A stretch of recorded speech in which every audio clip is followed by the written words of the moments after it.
linear regression. Okay, we work on simple linear regression where we are looking for the, if we are looking at the effects of one variable on the other variable. Okay, give me one.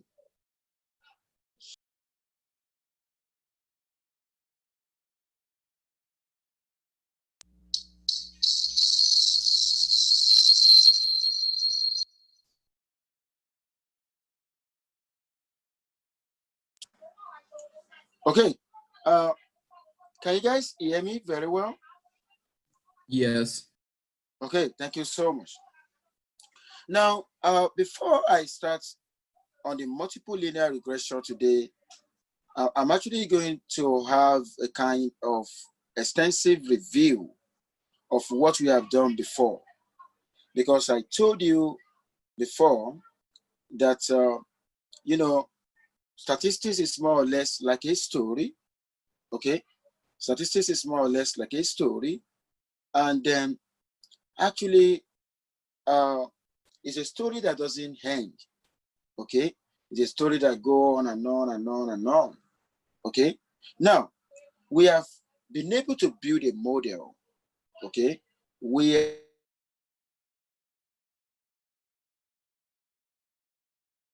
and that's exactly what we've done before. And we check for assumptions, whether assumptions are violated. We check whether there's a presence of unusual observation. We did a lot of stuff. And in a situation where there's a violation, of course, we did what we call a power transformation. I think that was what we did before. But you know what? We can have a situation whereby more than one variable, more than one predictor, okay, may actually will work better than just having one predictor. Okay, more than one predictor may actually work, better than just having one predictor. And that is the essence of the multiple linear regression. In the multiple linear regression model, we're actually going to have more than one predictor at a time. Okay. Now, I'm going to first walk you through notation. I wanted to take a look at what I have right here. You're actually going to see a situation where we are trying to build a model. Okay, we're trying to build a model between the daughter height and the mother height. Okay, we actually want to predict, a daughter height from mother height. It's just like if I know the height of, of a mother, can I actually use that information to predict the height of a daughter? Okay, and of course, since I'm using a single predictor right here, this is more or less like a simple linear regression. Okay, now in that situation, the model is basically this. Now I'm going to tell you the meaning of one. Okay, the meaning of one is just that the intercept, the one there is just representing the intercept. Okay, I want to tell you that when I have a simple linear regression model, I actually have one predictor, but I have two regressors. Okay, because the intercept is a regressor too, and that is a one. Okay, now I wanted to look at the implication. If I have for each observation, this is going to be model. Okay, and this is a population model, the mean. Okay, like I said, the mean of this one is going to be this one, because the expected value of the error is actually equal to 0. So you know that. Okay, and the model we are actually going to fit is going to be called fitted model. Okay, it's actually going to be called fitted model. Okay, I think you get it now. So give me 1 second. Yeah, okay, that's fine. So it's going to be called fitted model, just like I said. Now, like I said, what is 1? Okay, the 1 right here. Okay, and that 1, like I said, is indicating the intercept. Okay, so take a look at that. You're actually gonna see what I'm talking about. Take a look at this guy here. Okay, the coefficient of beta 1 is x. The coefficient of beta naught is 1. That is the one we're talking about right here. I'm going to say that again. The coefficient of beta 1 is x. The coefficient of beta naught is 1. Okay, so this is more or less like a regressor. Okay, the regressor. So here there are 2 regressors. 1, 2. Okay, there are 2 regressors. But in a simple linear regression, we only have, one predictor.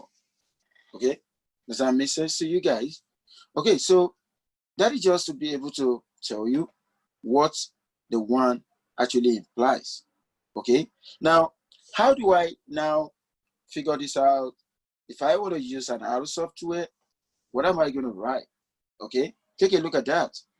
Do you know that what I have right here is the same thing as what I have here? Okay, if you run this one without putting 1, you're still going to have result, because Arrow is the Arrow software you are using. It may be Arrow software, it may be Python, it may be MATLAB, it may be, or SATA, or whatever you are using, whatever statistical software you are using, is assuming that beta naught, the intercept is also part of the equation. Okay, and that is the reason why what I have right here is the same thing as what I have right here. Okay, so, and that was why I said the 2 lines of code are equivalent. Okay, and because the Arrow software that we are using, assume that, you want an intercept, okay, regardless of whether you have 1 in your equation. So whether you have 1 in your equation or you don't have 1 in your equation, you're actually going to get the same results. Okay, whether you have 1 in your equation or you don't have y in your equation, you're actually going to have the same results. Okay, now the next thing that we want to talk about right now, in a linear regression with more than 2 regressors, and that is going to be our focus. When you take a look at what is it called, simple linear regression, we have 2 regressors in a simple linear regression. Okay, now you know what the regressors are: the x and 1. Okay, the 1 for the intercept. So that makes it 2 regressors. But if I want to extend, if I want to generalize, if I want to go to multiple linear regression, then it means I'm actually going to be focusing on more than 2 regressors. Okay, and that was why I said more than 2 regressors would mean that the intercept regressor 1 is also included. So there's a difference between predictors and regressors. Okay, I'm going to say that again. There's a difference between predictor and regressors. Okay, another name for predictor is explanatory variable.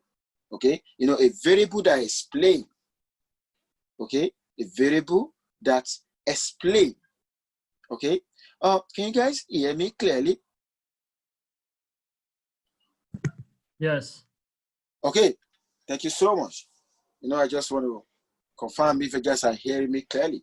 Okay, so what I was saying right now is that there's a difference between explanatory variable and regressors. Okay, and let me first tell you, another name for explanatory variable is predictor. Okay, another name for explanatory variable is predictor. Okay, now what I want to show you right now is for you to be able to see the difference between the explanatory variable and the regressor. Okay, now if you look at model 1, in model 1, I only have 1 predictor. Okay, that is, I have one explanatory variable. Okay, as you can see right here, I said there is no difference between explanatory variable and predictor. Okay, in this model right now, model height is the explanatory variable, which is only one. Okay, now, but you know what? If I want to talk about the number of regressors, I have 1 and 2. So 2 regressors here. So here I'm going to write 2. Here is going to be 1. Okay. Now, when you move to model 2 is multiple linear regression. Why is it multiple linear regression? Because I got 2 variables, the mother height and the father height. Okay. If you look at the first model, I actually want to predict the height of a daughter from the height of a mother. But in model 2, I actually want to predict the height of a daughter from the height of a mother and the height of a father. Okay, so if you look at right here, I got 2 predictors, and my predictors here are 1, the mother height, and the father height. But you know what? If I want to talk about the number of regressors, I got 3. 1, 2, 3, because I have to count the intercepts. Okay, so now I can see, the difference between regressors and predictors. Okay, when you get to model 3, okay, there's something I wanted to see in model 3 right here. Though we still have the same mother height, there's a mother height here, there's another mother height here, but the fact that we are adding the square of a mother height is different from just mother height. Okay, so that is making this to look like a new variable. Okay, but you know what? We actually got this by transforming this. Okay, transforming this is actually going to give you this. Okay, but the fact remains that in this equation, okay, I'm still having the mother height is the main predictor, but only that I got that in 2 dimensions. I got the linear part of that, and I get the quadratic part of that. Okay, so you can see right here, this is also an example of a multiple linear regression. Okay, we use this just because of the fact that maybe we believe, model 3 right here is an improvement on model 1. It's actually going to be an improvement on model 1 if and only if we realize maybe by the time we plot the daughter height against the mother height, we're not able to get a linear, okay? We're not able to get a linear shape, okay? And that was the reason maybe what we got was a quadratic, okay? Maybe what we got was a curve. And if that is showing a curve, then it means I'm not going to use model 1 anymore. I'm actually going to use model 3, because in model 3, we actually, with this, we are inducing, a nonlinear effect. That's what we're doing right here, okay? We are, let me tell you this. Model 2 and model 3 they are likely going to be an improvement on model 1, but only that the improvement in what we consider in model 2 to be able to improve on model 1 is actually what we consider in model 3 to have an improvement on model 1. And I'm actually going to explain this now. Okay, now if you take a look at this, we are assuming a linear relationship, but the fact remains that when we assume a linear relationship, do we get a linear relationship at the end of the day? And that is the reason why I was taking you through the scatter plots. Okay, I was actually taking you through the scatter plots just because of the fact that that will enable you to know your relationship. Okay, that will enable you to know the relationship that actually exists between the 2 variables. Okay.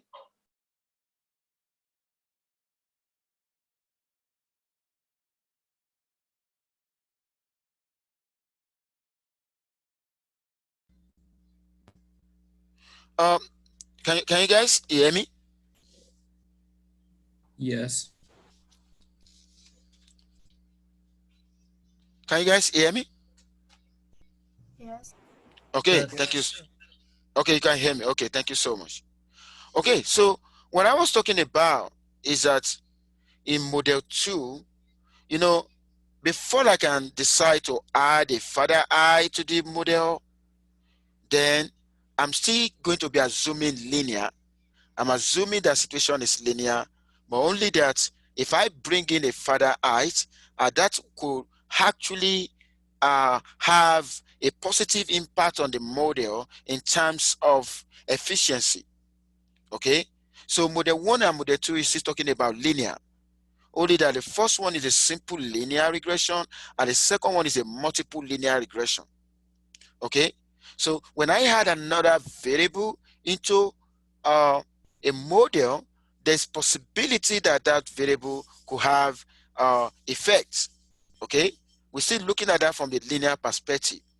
But when you look at the model 3, okay, before I can actually use model 3, okay, before I can use model 3, I'm assuming that after drawing a scatter plot between the daughter height and the mother height, that is showing a curve instead of a straight line.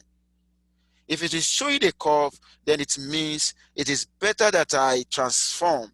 Okay, so model 3 is a transformation that was done on model 1, and what was transformed here is just the mother height by trying to square the the mother height and add it to the model in a way inducing what I call quadratic effect.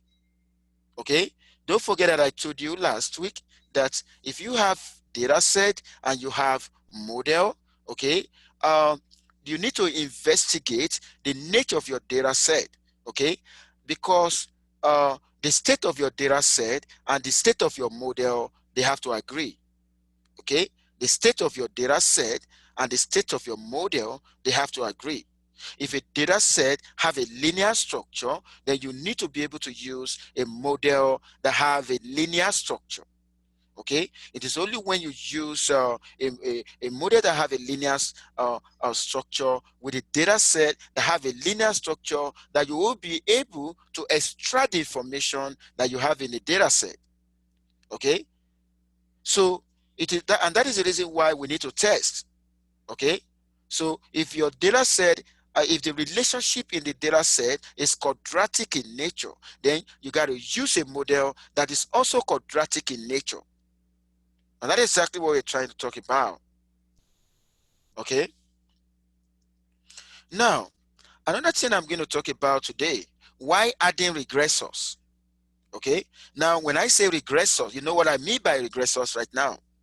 Okay, regressors actually included the intercepts. Okay, the one that you saw before.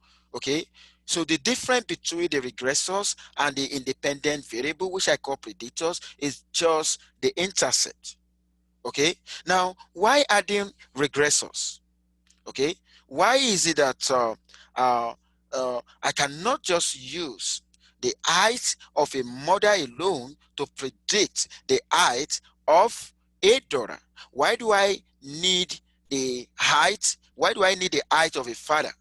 Okay, or why do I need to have in my model, why do I need to also add the square of the height of a mother? Okay, why do I need to add quadratic effect? I think everything that we're trying to do in the model building is just to make sure that we considered every relevant variable in a model. Because you know what? If a model is missing very relevant variable, then that very model is actually going to perform poorly. Okay, and that is the reason why we have to make sure that very important regressors are not left out of our model. Okay, so, and I'm going to tell you, okay, how do I justify the inclusion of a regressor in my model? Okay, when I was using a simple linear regression and I decide to use a multiple linear regression, what effect does it have on my model? Okay, and how am I going to know the effect? Okay, Now, let me tell you this. In statistical analysis, we actually want to provide a model with a better fit. And how do I know a model with a better fit? Then I need a model that have a larger R squared. Okay, I need a model that actually have a larger R squared. And what is R squared? R squared means coefficient of determination. Okay, R squared means coefficient of determination. Okay, and what is the job of a coefficient of determination? The coefficient of determination, okay, will enable us to measure how much percentage variation in the dependent variable, you know, the regressors was able to explain. Okay, we believe that there is 100% variation in the response. Okay, you remember the other time, uh, uh, the lecture that we did before, where we decided to decompose the response. I think you remember that lecture, okay, where we decompose the response into explained and unexplained variation. Okay, so and don't forget that the R squared that we're talking about, it is a ratio of the explained to the total variation. Okay, so the belief is that our response variable can actually be decomposed, okay, into explained and the unexplained variation. Okay, and before we can actually rely on our model, okay, the measure, you know, what measures how much percentage variation the model can explain is what we call R squared. Okay, so when I have a large R squared, of course, that implies a very good model. But you know what? I'm still going to, in the subsequent lecture, I'm still going to walk you through what we call adjusted R squared. Okay, because statistically speaking, when I add more regressor to a model, okay, whether the regressor is relevant or not, okay, the R square is going to go up. Okay, and it's going to be giving us a sense that the model is good. Okay, the model may not be good because the what you are adding may not be even relevant to the model. Okay, so because as a result of this, we realize that R square is sensitive to addition of regressors, even if the regressor doesn't make sense.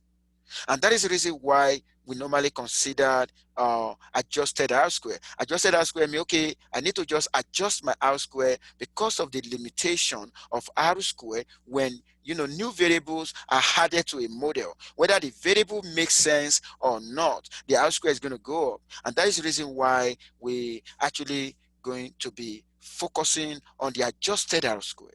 Okay, I'm going to tell you how R square can be adjusted in another lecture.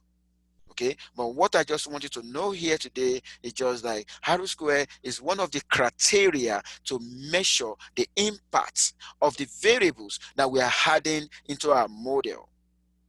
Okay, it is not all variables that actually have impacts. Okay, now I want to walk you through what we call polynomial regression. You remember the other time when we were trying to look at the effect of, when we're trying to predict the height of a daughter from the height of a mother. Okay, you know, I actually walk you through that. Okay, now, in a situation whereby we've carried out a linearity test, whether by you plotting the scatter plot between the two variables, or you try to look at the residual plot and you realize that you got a shape, you know, in the scatter plot that you plotted, you actually saw a shape like a curve. Then it means the linear model you are fitting may not be good. And that is the reason why we actually need to introduce quadratic effect. Introducing quadratic effect with the belief that using, if what is shown on the graph is a curve that look like quadratic in nature, then it is very, very necessary to actually use a quadratic model. okay, to model a data set that is quadratic in nature. And don't forget that I told you before that the reason why we get things very wrong when we're doing research is because that some of us were not able to investigate the nature of our data set, the nature of the relationship, to be able to see whether there's an agreement between the nature of the relationship in the data set and the model we want to use, because they have to agree. The model that we are actually fitting on the data, they have to be in the same state before you can actually have a reasonable estimate of the information, because we believe that there's information in the data set, okay? And it is only when we are using the best model, it is only when we ensure that the state of the model is actually the same as the state of the data that we can actually extract the information that is hidden in the data set, okay? So looking at the polynomial regression right now, of course, what we added last time was not an explanatory variable. I'm going to show you right now. It was not an explanatory variable. It's just a regressor. Take a look at this guy here. This is a mother height. But you know what? I still have a mother height squared. It's still the same predictor, but only that what I've done right here, because I actually want to solve the problem of linearity, and that was why I'm considering this, believing that the statistical architecture of of the model is supposed to be quadratic in nature, and that was why I added it. This is not an entirely new variable because we're still talking about mother height, okay? And that's exactly what I'm talking about here, okay? That adding regressors but not explanatory variable. We are adding regressors but not explanatory variable, because we already have mother height, but only that we are adding the square of the mother height. And let me tell you something, it can keep on going like that, because in a situation where the square of the mother height does not work, we can add a cubic. We can also add mother height raised to power 3. We can do mother height raised to power 4, and that becomes a polynomial regression. Okay, that becomes a polynomial regression in the sense that if you take a look at what I have right here, this is a polynomial of degree 2. Okay, and what I have right here is a polynomial of degree 1. What I have right here is a polynomial of degree 2. Do you know I can make this to be a polynomial of degree 3 by adding plus mother height raised to power 3? Okay, because at times what we see, when we have a scatter plot, it may not be a quadratic curve, but may be a cubic. Okay, it could be any. Okay, and that is the reason why I'm trying to tell you right here, when you are dealing with a polynomial regression, you are actually focusing on one variable. Okay, only that the other regressors, every other thing that you are adding, they are regressors. Okay, every other thing. Okay, and the reason behind that is that the response variable may not be linearly related. That was the reason why we are adding that. Okay, because if the scatter plot shows that they are not linearly related, then we have to think of, if we see a curve, then we can actually use a polynomial of degree 2. And if it is not, we can extend that to polynomial of degree 3, degree 4, and so on. But the fact remains, we are still using one variable, only that we are trying to transform the variable, to be able to attain linearity. Okay? And you know what? Because of that, because of the fact that, we have more than one regressors, okay? The fact that because we have more than 2 regressors, let me tell you something. We're going to have more than 2 regressors. I'm going to show you right here. Here, this is a situation where we have more than 2 regressors. I'm going to count my regressor for you now. 1, 2, 3. Okay? How many regressors? 3 here. And when you have more than 2 regressors, that's a multiple linear regression. And when you have more than one predictor, that is also a multiple linear regression. And that is the reason why model 2 and model 3 here are multiple linear regression. Okay? Model 2 and model 3 are multiple linear regression, but only that in model 2, we got more than one predictor.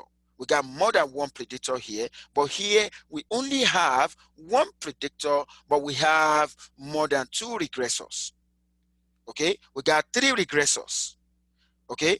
We got three regressors right here. Okay?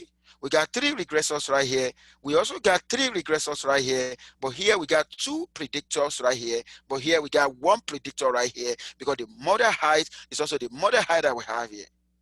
So just for you to be able to see the difference between predictors and regressors. Okay, another reason why when you are now adding other explanatory variable, okay, here adding other explanatory variable, then I'm talking about, okay, I'm entirely adding a new variable. Initially, I added a mother height, but now I'm also adding a father height. The father height is different from mother height. When you look at the nomenclature, they are different. But right here, this is still mother height. This is still mother height, but only that this is just the quadratic. This will enable us to measure the quadratic effects. Okay, this will enable us to measure the quadratic effect. But right here, this is an entirely new variable. So the two of them, the model 2, model 3, they are still multiple linear regression. And the reason why we actually add an additional new variable is because the response variable may relate to more than one explanatory variable. It's just like what I did in my bachelor program. What I did in my bachelor program, okay, where I look at the effect of the exchange rate, a consumer price index, and the inflation rate on the gross performance product of Nigeria. That was what I did in my bachelor project. Okay, in that situation, it means I'm adding more variables, explanatory variables, because the exchange rate, the consumer price index, and the inflation rate, okay, those are the explanatory variables. Exchange rate is different from inflation rate. Inflation rate is different from consumer price index. So maybe the reason why I consider that is the fact that the response variable that I want to measure, which is GDP, okay, it means GDP relates to more than one economic variable. And that was the reason why I tried to do that. Okay, so you can see that it's different between this and that.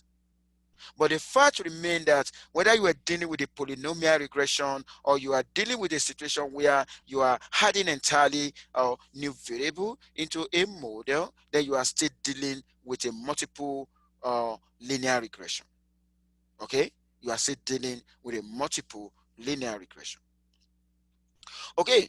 I want to look at a special case for multiple linear regression, which is a polynomial regression. Okay, now, but before I look at we study polynomial regression, I want to I used this data set before between salary and experience. You remember before that we used this data set. Now, if I plot a data set and take a look at what you can see right here, can somebody tell me what can you guys see right here? Look at that. Does it look like a straight line or not? Does it look like, can you guys hear me? Yes.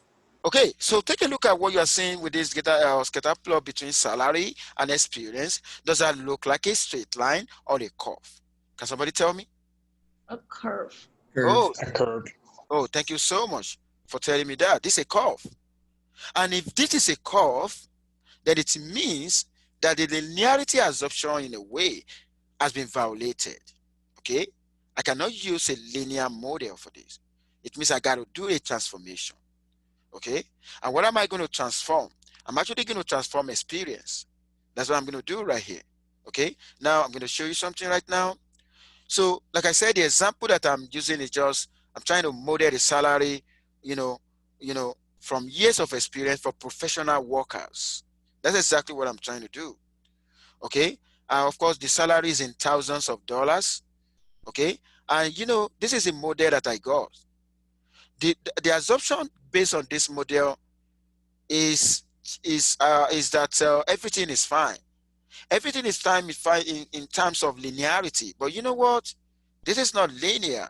We cannot base decision on this, if any researcher should base decision on this, then that's going to be a misleading decision at the end of the day. Okay, it's going to be a misleading, because look at it, this is not a straight line. And the question now is, what are we going to do to have a straight line? Of course, we're going to do a power transformation. Okay, so polynomial regression is more or less like a transformation that we talk about. So I'm going to show you something right now.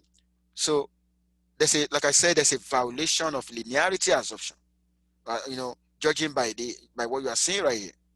Okay, now I want you to consider a situation whereby, okay, based on the curve that I saw, what if in a situation where I decide to add another regressor, like, you know, the square of the experience to the model?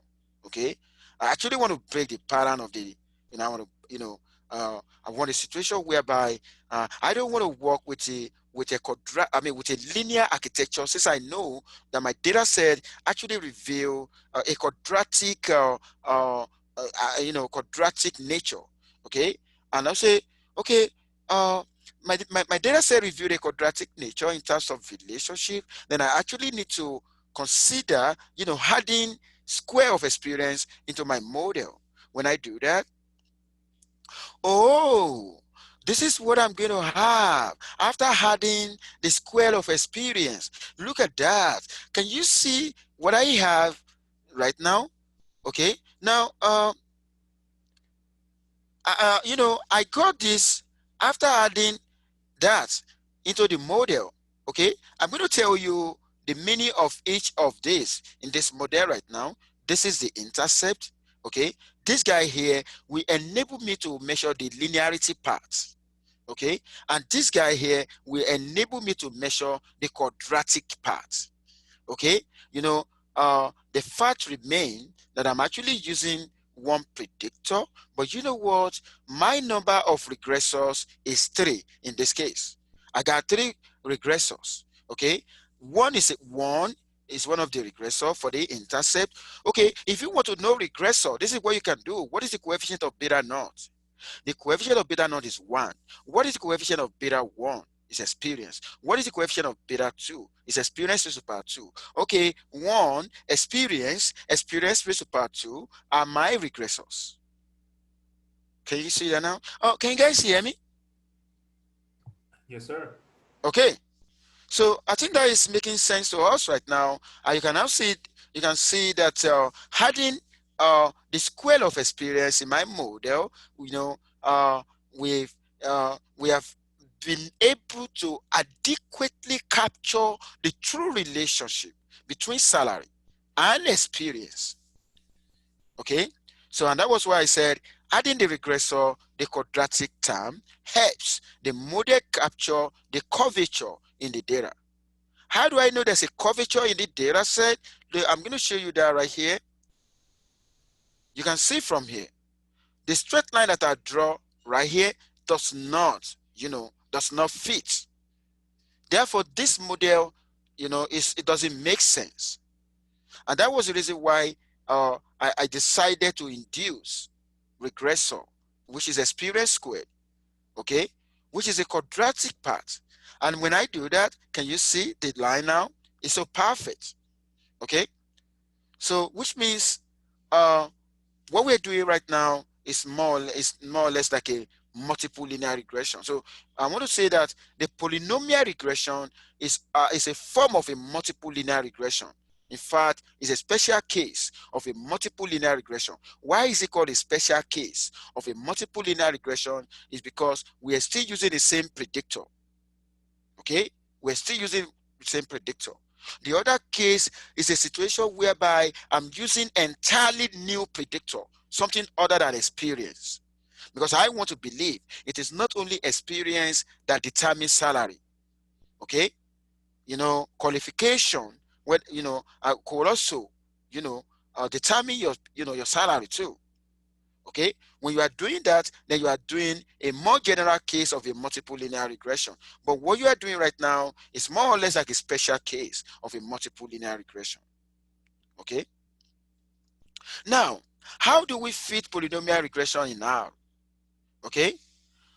If you want to fit a polynomial regression in R, this is a code. Like, based on what I just did right now, so I'm just going to write linear model salary on 1 plus experience plus the indicator here, then experience is super 2, then I'm going to indicate my data. But you know what?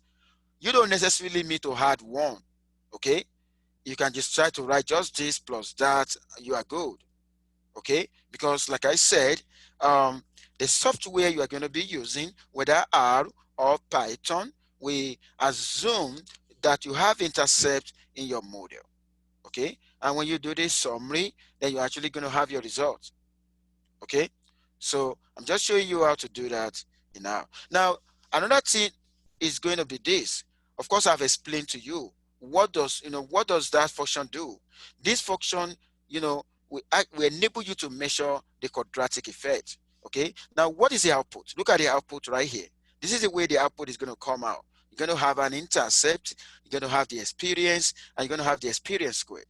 And you're actually going to have the estimate of each of that. In this model right now, the estimate of beta naught is 34.720498. The estimate of the experience, okay, of the beta 1, the beta 1 cap is 2.872275, and the beta 2 cap, this is the beta 2 cap, minus is 0.053316. These are their respective standard error, these are their t value, and these are their p value. Okay, in case we actually want to test on the significance of each of the parameter in the model. Okay, and take a look at that. This is a residual standard error, the one I call sigma. Okay, and 140 degree of freedom means we have actually used 142 observation. Okay, because don't forget that I said the other time, the degree of freedom for residual is n-2. Okay, so right here it means in the process of running this, we have used 142 observations. Okay, this is the multiple R squared, and this is the adjusted R squared. Okay, and like I said, we're actually going to be focusing. I'm going to talk about adjusted R squared in the subsequent lecture, particularly in a multiple linear regression. We normally consider the adjusted R squared instead of the R squared, because we believe that we need to correct because of the fact that the R square is highly sensitive. Even when you had a nuisance variable, when you add a variable that doesn't make sense, R square is going to go up, and the R square has been adjusted right here. Okay, we adjusted for the degree of freedom, as you can see that now. And this guy here is the F statistics, the value of the F statistic. If I want to test the significance of the overall model, okay, and the p-value associated with that is this guy here. Okay, the p-value associated with that is this guy here. Okay, so what I'm showing you right now is just how the output of the polynomial regression, particularly the polynomial of degree 2, how it's going to be in R. Okay, now, do you know that I can give you something like this and ask you to write down the model? Okay, and now let me show you if you want to write down the model. Okay, you're actually going to write salary equal 34.720498 plus 2.872275 experience minus 0.053316 experience squared. That is going to be the model. Okay, so I decided not to write it here just for you to be able to, just want you to figure that out. Okay, I'm going to say that again. If you want to write the model, what is a fitted model? The fitted model is going to be salary cap.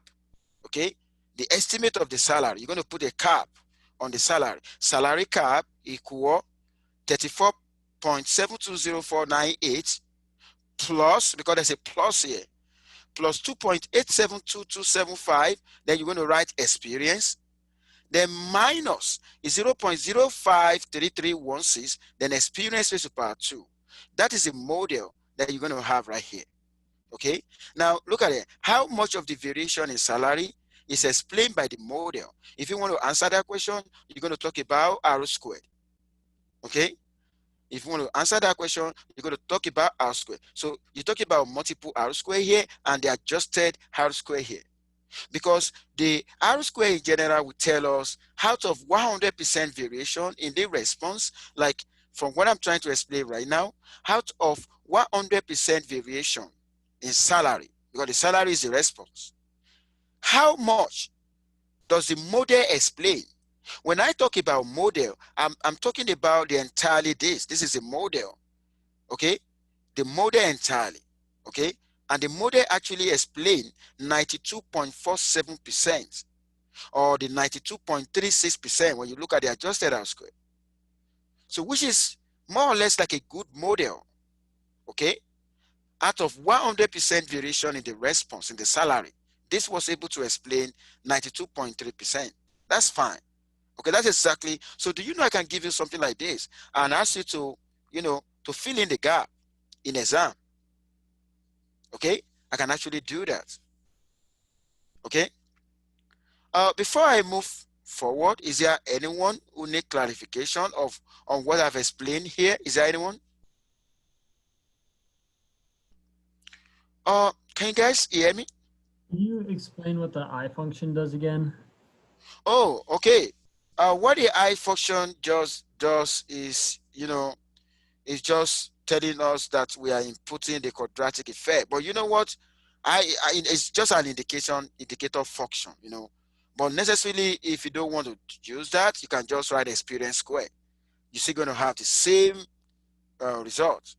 So the indicator function here is just trying to tell us that, a situation where we are, we are introducing a new effect. Effect could, could proceed in two dimensions. Is that the effect as effect? I mean, is that what you introduce as effect or not? Okay, and that indicates a quadratic effect. Okay, so have I answered your question now? Yes, thank you. You're welcome.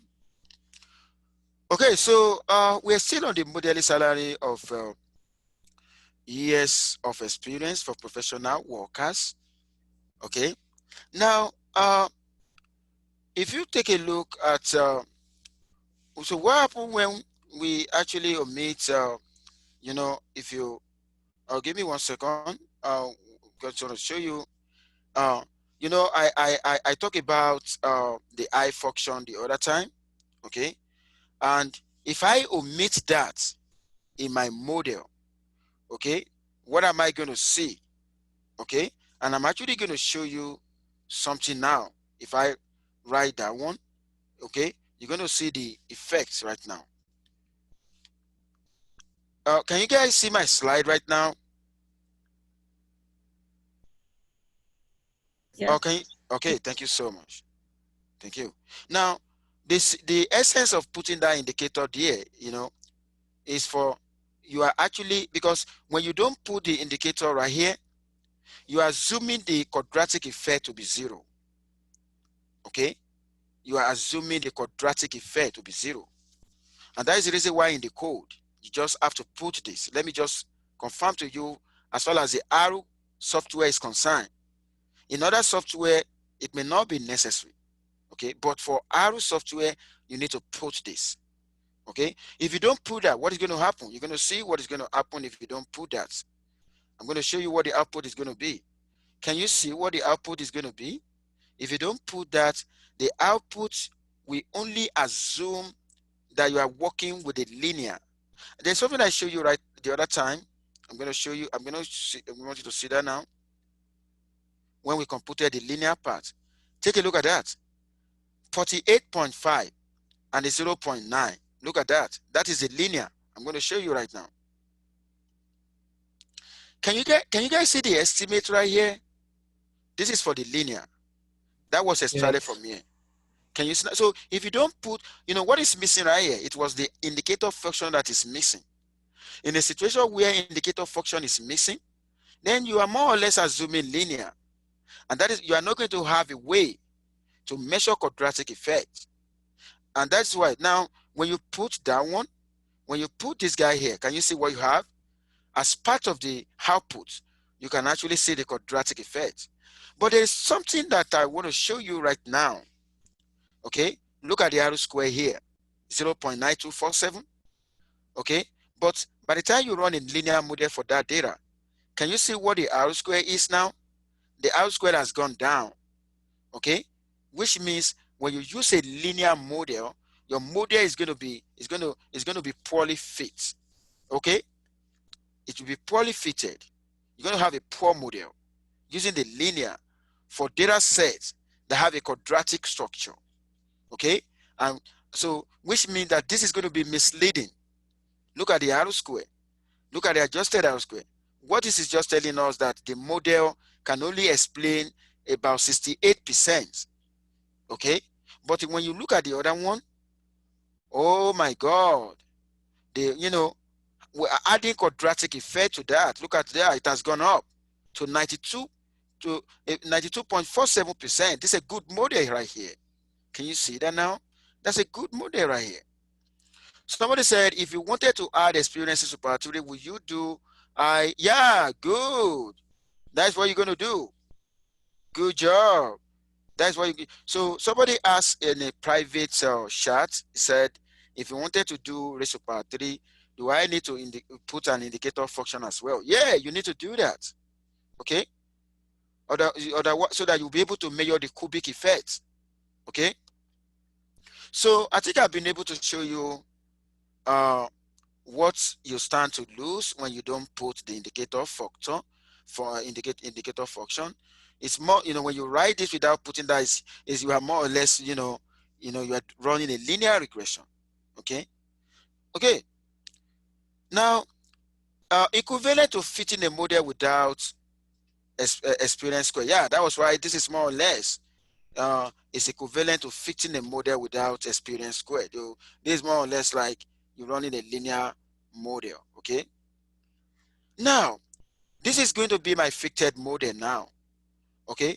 Now, the question that I asked you before about the model, give me 1 second. I said, write down the fitted model. Okay. If you want to answer that question that I said, I'm going to use the combination of this guy here, this is the way I want you to answer that for me. Can you see that now? Please, when you are writing your salary, when you are writing your response, make sure you always put a cap. Okay, the cap is indicating if this is a predicted model. Okay, this is a fitted model. If you don't put a cap, please watch out when you are writing. Okay, do you guys today's date is June 30. I think you know that our midterm exam is coming very soon, right? Can you guys confirm can somebody confirm the date of the midterm exam to me right now? If you have seen that. The 10th? Yeah, you said what? July 10th. Yes. July 10th, okay. And then because of the fact that tomorrow is going to be July 1, this week I'm actually going to upload the midterm exam, midterm practice questions. Okay. So the midterm exam is actually going to be the combination of a multiple choice and short answer question that will be conducted using the quiz on Canvas. Okay. You guys may not see the quiz on Canvas right now. By the time, so I'm going to give you detailed information about how that exam will be conducted. Okay, I'm going to give you detailed information shortly. Okay, not today. I'm going to give you detailed information before the end of this week. Watch out for that. Okay, so the fitted model is right here. Can you see the fitted model now? Okay, now we can have a way to interpret, the intercept in this model. The intercept in this model is 34.7. Okay, and of course, if you really want to interpret the intercept in the model, you actually have to plug in a 0 into experience into here and here. Okay, when you plug in 0 here, plug in a 0 here, that is going to be like a baseline salary. It's just like what is the essence of putting 0 here and putting 0 here? It's just like I want to determine the salary of somebody, maybe somebody that is just an high school graduate who have a zero work experience. Okay, how can I interpret something like that? So with a zero work experience, of course, the salary, this is like going to be a baseline salary. Okay, and that was what I'm trying to talk about. The average salary is what? The average salary is that for workers with no experience. Then it is this guy here. Okay, that's exactly what I'm trying to say. It is this guy here. Okay, when I plug in 0 here, plug in a 0 here, I'm actually going to have 34.7. Then how do we interpret the slopes? Because we're going to have two slopes. You know, we get a beta 1, we get a beta 2. The beta 1 is 2.9, and the beta 2 is a minus 0.05. The beta naught is 34.7. Okay, so in polynomial regression, usually it is not meaningful to interpret the slopes in the context. I'm going to say that again, because when you are dealing with a polynomial regression, you know, the polynomial regression, we got a problem of interpretation. Okay, and that was the reason why, if anybody is using, for instance, if you are fitting a growth model, because I've seen a lot of researchers who have used polynomial regression to fit the cases of COVID-19. You know, if I want to fit the cases of COVID-19, okay, in my response is going to be the number of cases of COVID-19. Of course, my predictor is actually going to be time. Okay, in a situation where, and if you look at the curve, it's going to look like it's looking like a polynomial of degree 3 and above, because at the beginning of epidemics, you expect the number of cases to be increasing exponentially. Okay, now the problem people have with growth model, particularly using polynomial regression in fitting growth model, growth, is a problem of interpretation of the slopes. How do we interpret the slopes? So that's a problem. Okay, and the reason why it is a problem, because you got experience here, you got experience squared. Okay, and that was why I said it is not meaningful, okay, to interpret the slopes in the context.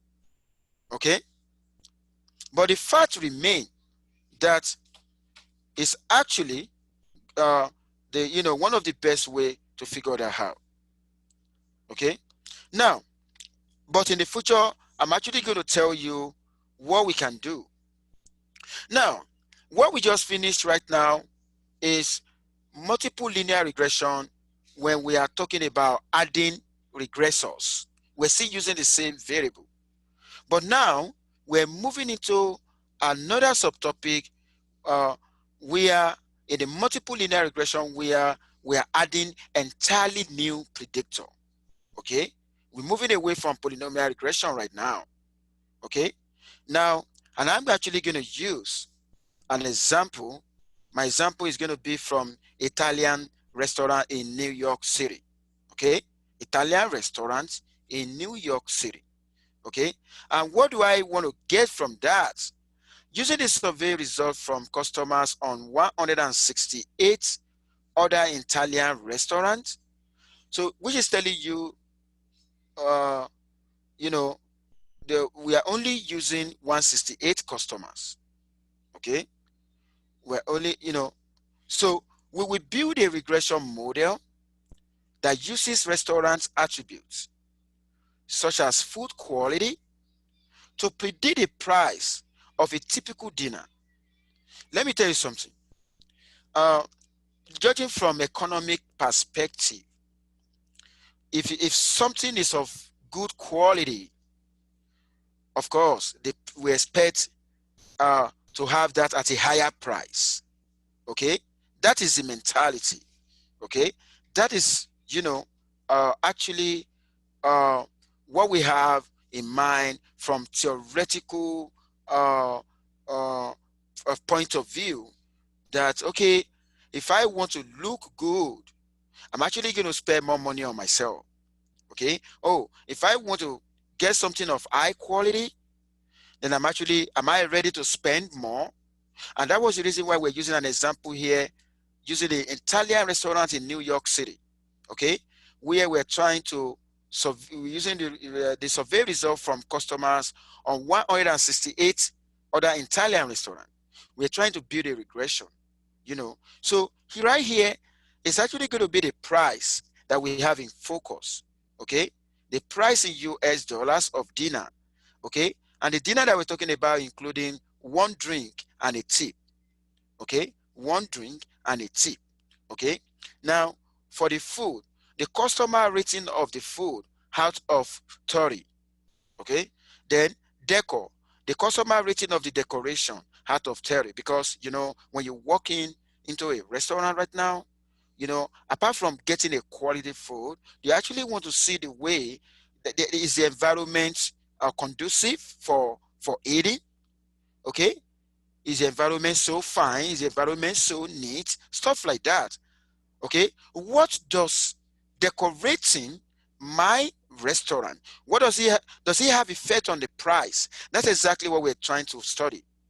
We are actually looking at the effect of food quality and the decoration of the restaurant on the price. Okay. And that's exactly what we want to figure out. Because theoretically speaking, you know, some of you may be thinking that, okay, I think it should only be, quality of the food alone that matter. But, you know, at times the decoration of the restaurant may matter for those of you who want to dine in, who want to dine inside. I'm not talking about those who want to use a driving service. I know those who want to, you know, if you want to order your food online or you actually want to use a driving service, of course, you may not care about whether a restaurant is decorated or not. But I'm talking about those who want to have a nice time, you know, who want to dine inside a restaurant. Of course, you know, what we attract customers to a place, you know, depends on whether you actually have a befitting environment. And that is the reason why a lot of these restaurants used to decorate, you know, decorate their store. I mean, decorate their restaurant. Okay. And that's exactly what we want to check. Now, because of that, we're going to be proposing 3 models. Okay. We're actually going to be proposing 3 models. If you look at model A, we are actually looking at the effect of food quality on price alone. Here, model 2, we are looking at the effect of decoration on the price.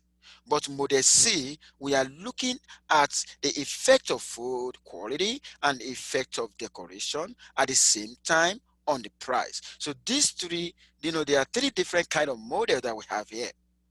Okay, when you look at model A and model B, these are simple linear regression. But when you look at model C, this is a multiple linear regression. Okay, and when you look at model A, the number of regressors here is 2, but the number of predictor is 1. But when you look at model B, the number of regressors is 2, but the number of predictor is 1. But when you look at model C, the number of regressors is 3, and the number of predictors is 2. Because of that, that qualified that to be a multiple linear regression. Okay, using the Italia example, basically when you look at the relationship between the price and the food quality, this is exactly what we have. Okay, now this is a scatter plot of the price versus food. Okay, and this is the model that we have. Okay, and this is the R square. When you take a look at the R square right here, the R square is very, very small. It means the food quality can only explain 39% variation in the price. Can you see the way I write my price? Right here, I put a cap. Anytime you are writing a fitted model, you need to put a cap. Okay? So this is a poor, the model here is a poor fit. Okay, the R square is so low. Okay? Now, when I decided to use for the effect of decoration on the price, what do I have? You can see when I considered the effect of decoration you know, on the price, the R squared go up. That would be zero, that is from 0.39 to 0.52. But you know what? Do you know that we can actually consider a situation where we're going to have measure the effect of food and deco in the same model at the same time? Okay, so you know what? When we do that, we're going to have an improvement. Okay, now that this is exactly what I'm trying to propose right here. Okay, and this is going to be the arrow code to be able to do that. Can you see that now? When I click on summary, I'm actually going to have this result. Okay, this is the multiple linear regression. You can see I got two different predictors, food and decoration. Can you see that? You can measure their effect right here. And look at the R squared. The R squared has gone up to 0.61. Initially, when we consider them separately, none of that is more than none of that is 0.6. Look at that. This is 0.39 right here. This is 0.52 right here. But by the time I consider the combination of the two, you know, when I look at that in the model, you can see the R squared has gone up. Even when you look at the adjusted R squared, it's fine. Can you see that now? Okay, so I can at the same time tell you to write what is the fitted model. Of course, the fitted model is actually going to be price cap equal minus 24.5002 plus 1.64161 food plus 1.8820 deco. Okay, that is actually going to be the model. And they're also going to ask you how much of the variation in the price is explained by model C. Okay, of course, look at that. It's explaining about 61, it's explaining 61.67% using the R squared. Using the adjusted R squared is 61.21%. Can you see that now? And you know, that is more or less better than the other one. Okay. And let me tell you this, you know, the model, write down the fitted model. This is it right here. Can you see the fitted model here now? This is the way you're going to write it. Okay. But you know what? Unlike in polynomial regression, where we only able to interpret the intercept, in a multiple linear regression where we have different predictor, look at that. This is food. This is deco. Then this can be interpreted. Okay, every of the parameter here, the beta dot cap, the beta 1 cap, the beta 2 cap can be estimated. I mean, can be interpreted. Okay, now let's start with the intercept. How do we interpret the intercept? Okay, when food quality is 0, okay, and when the decoration is 0, what am I going to get? It's going to be minus 24.5. And that was why I said when the food rating and the decoration rating are 0, what you're going to put here is going to be 0 as 0. Okay, the price of the dinner is going to be this on average. Okay, the price of the dinner on average is going to be that.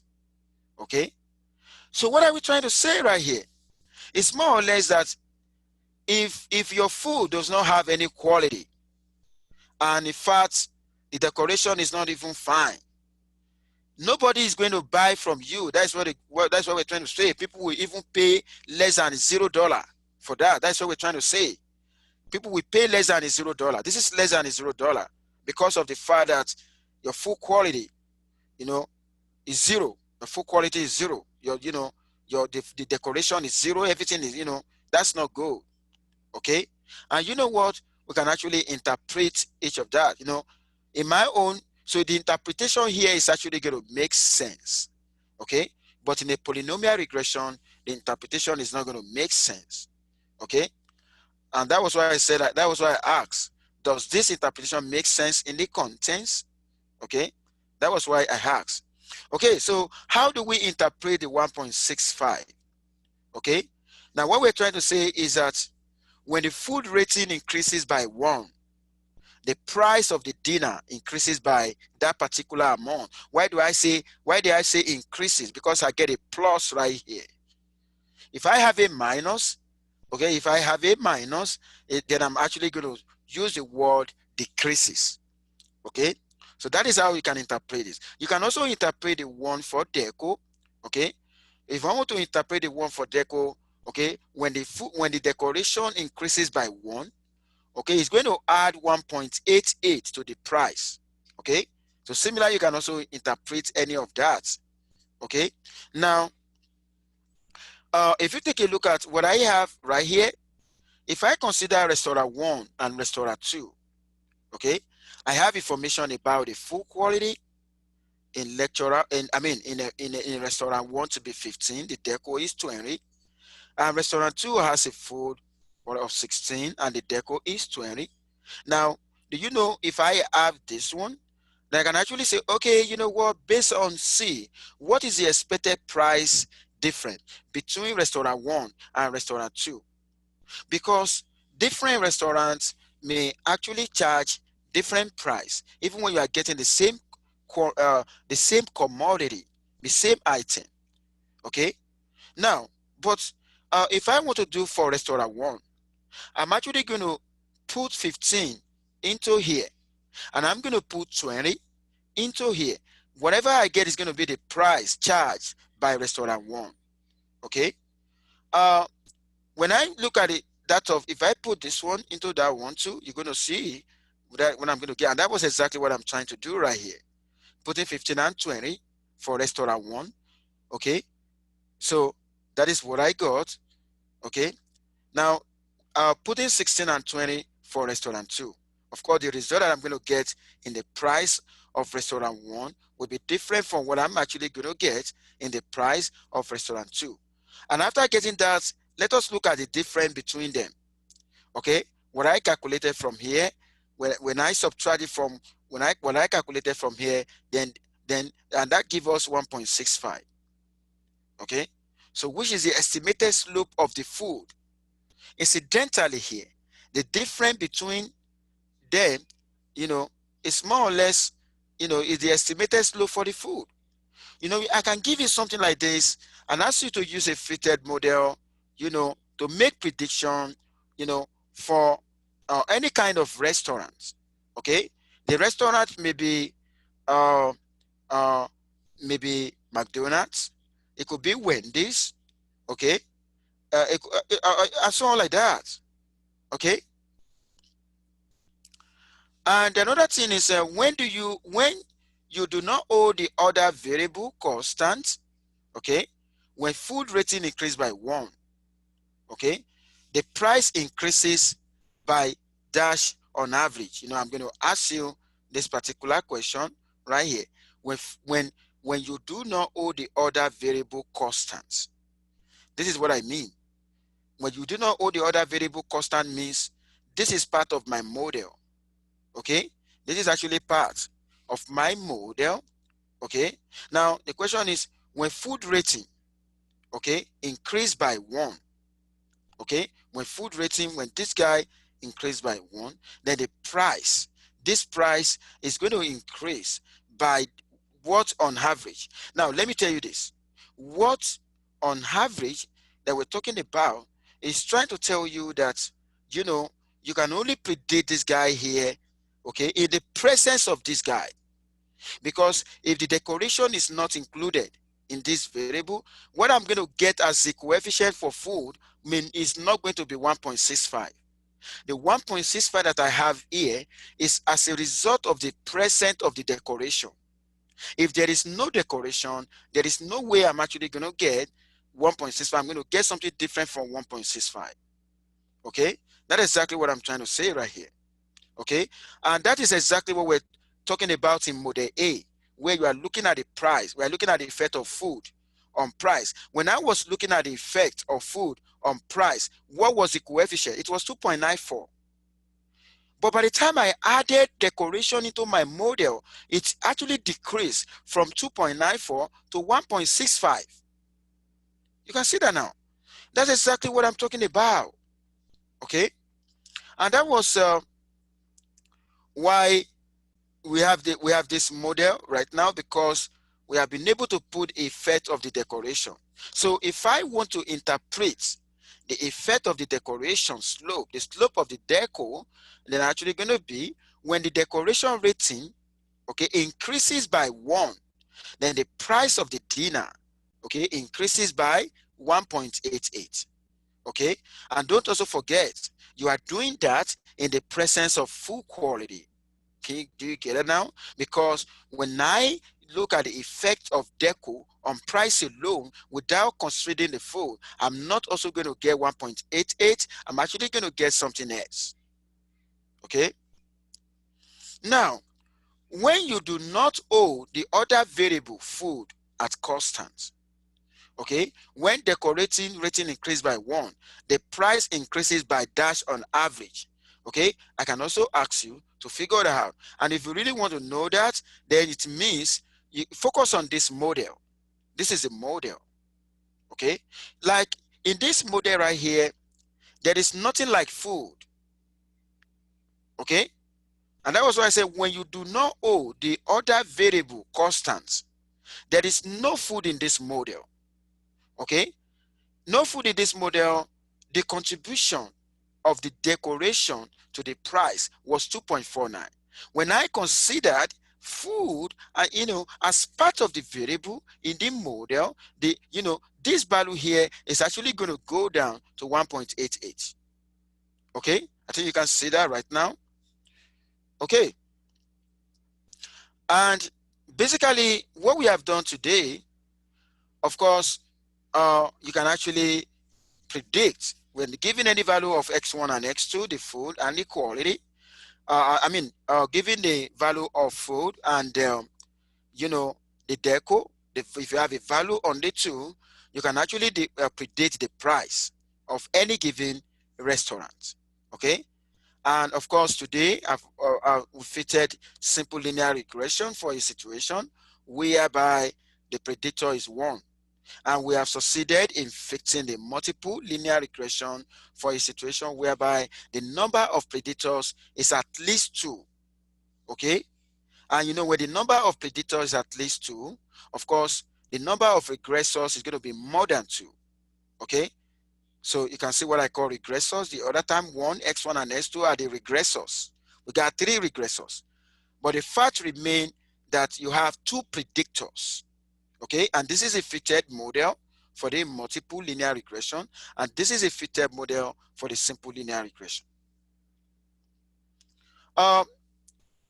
Is there anyone who want to ask question or who need clarification on what we have done today? Because this is going to be the end of my lecture today.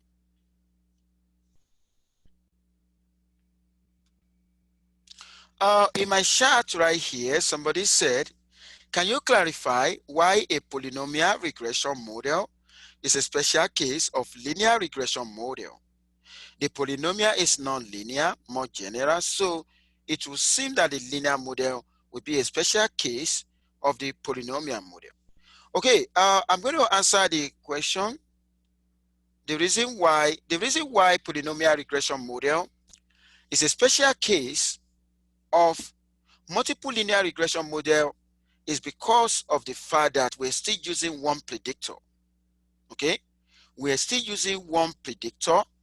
Okay, but only that we are trying to use we are transforming the predictor in a different way, and we added the transform variable into the model.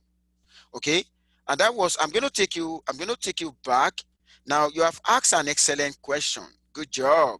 I'm actually going to take you back right now to be able to see what I'm talking about. Okay, you're going to see what I'm talking about.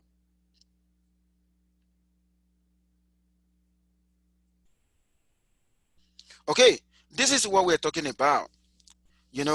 Where I said polynomial regression is a special case of multiple linear regression.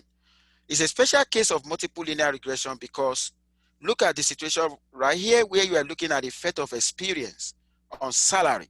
Okay, and we realize that there's a violation of linearity, and we decided to transform. Okay, I'm going to show you right now. We decided to add a new regressor. We don't call that a new variable. No, we don't call that a new variable. That's a new regressor. And that was why I'm trying to tell you there's a difference between a variable and a regressor. Adding a new regressor, the regressor right here is just like a transformed experience. Okay? So when you are doing that, so what I'm trying to tell you right now, though what I have here is a multiple linear regression, but this is a special case of a multiple linear regression because we still have one predictor, but only that we have more than one regressor. Okay, and the other variable here is a transformed experience. You understand what I mean? And that is the reason why the polynomial regression is a special case of a multiple linear regression. Now, let me tell you this. You also made a mention that polynomial is more or less a non-linear non-linear regression. Let me tell you this. When a situation is not linear, when data set are not, if a data set do not have a linear relationship, if I have two variables and they don't have linear relationship, when I transformed, okay, when I transformed, they are still linear. Though I know that polynomial regression is not linear in nature, but you know what? I'm going to tell you something today. There are two types of non-linear models generally.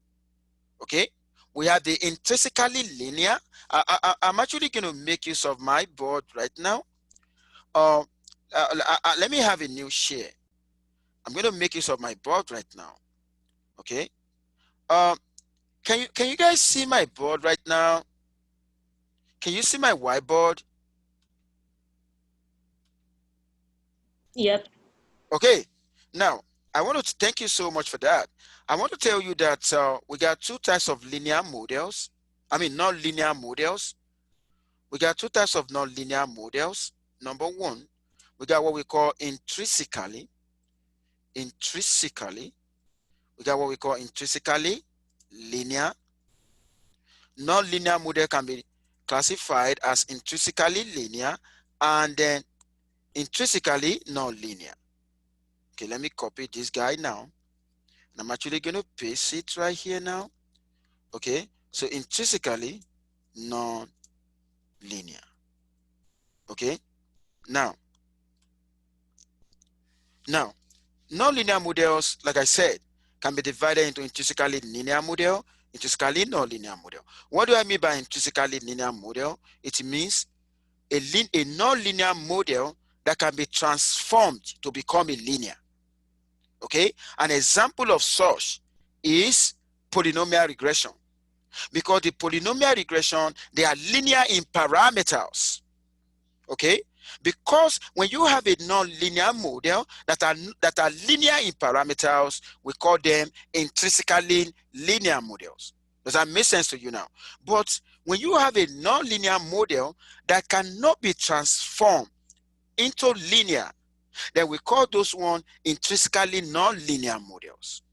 Okay, they call them intrinsically non-linear models. So what I'm trying to tell you right now is that polynomial regression is still under class of multiple linear regression because they are linear in parameters. They are non-linear model that have been transformed. Okay, because of that, I'm actually going to be calling them intrinsically linear models. Okay, have I answered your question? The person that asked the question in the chat, have I answered your question now? Oh, okay. The person said yes, you did. Okay. Is there anyone who want to ask question today before I go? Is there anyone who want to ask question? Is there anyone?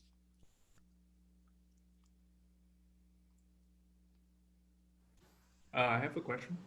Okay, go ahead. So you follow the textbook by Dr. Sanford closely, right? Yeah, I follow the textbook closely. Okay, so for review, would it be beneficial to read from the textbook? Okay, can you say that again? For reviewing, would it be beneficial to read from the textbook also? Yeah, for review, it would be beneficial to read the textbook.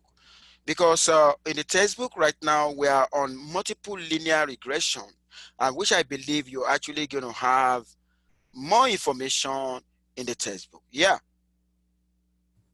Okay, thank you. you're welcome. Is there any other one? Is there any other person that want to ask question from me today?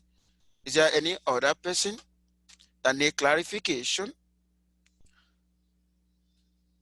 Okay, let me go to my chat right now. Somebody said, I had a question about the homework that I was going to ask after lecture. Okay, you said you're going to ask after lecture. Okay, okay, maybe you can wait until after lecture. Okay, if you want to ask about the homework. Okay, so you can wait until after lecture. Okay, yeah. Is there any other question?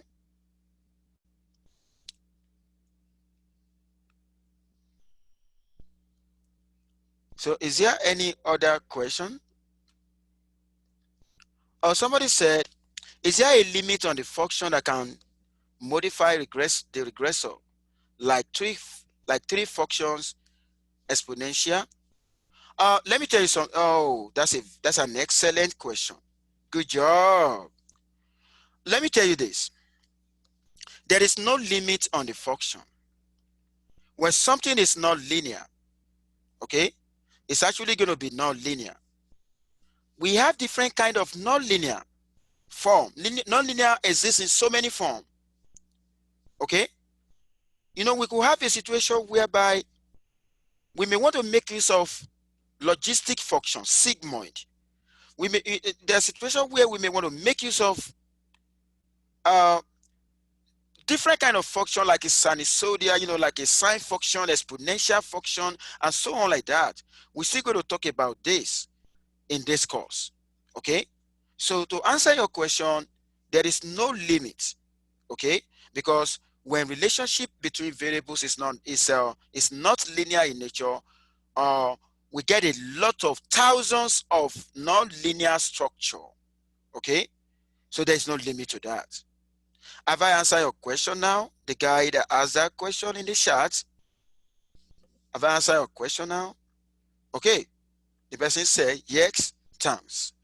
Okay, so I want to take one more question today before I end the lecture, to be able to attend to those, to one person who want to ask question about assignment, about the homework. Before I listen to that person, is there anyone who want to ask question?